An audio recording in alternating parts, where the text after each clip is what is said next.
जालना जिल्हा परिषद निवडणुकीच्या प्रचारामध्ये सध्या धुमाकूळ सुरू आहे। विधानसभेची रंगीत तालीम म्हणून ओळखल्या जाणाऱ्या तीर्थपुरी गटामध्ये सध्या राष्ट्रवादी विरुद्ध शिवसेना असा दुहेरी सामना पाहायला मिळतोय।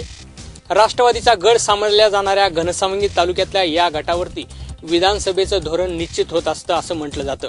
त्यामुळे या गटावरती शिवसेना विरुद्ध राष्ट्रवादी असा सामना पाहायला मिळतोय। मात्र आज घडीला या ठिकाणी प्रचारात शिवसेनेने आघाडी घेतलेली पाहायला मिळते।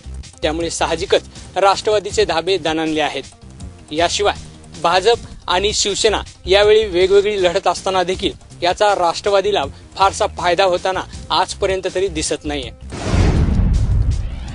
जिल्हा परिषदेच्या 52 गटासाठी व पंचायत समितीच्या 104 गणासाठी 16 फेब्रुवारी रोजी मतदान होणार आहे। एकीकडे उमेदवार हा प्रचारात दंग असताना दुसरीकडे या निवडणुकीसाठी जिल्हा प्रशासन कामाला लागले आहे।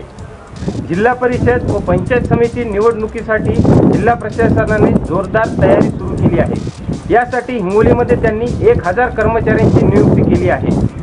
आज कल्याण मंडपम येथे या 1000 कर्मचाऱ्यांचे प्रशिक्षण शिबिर आयोजित करण्यात आले होते।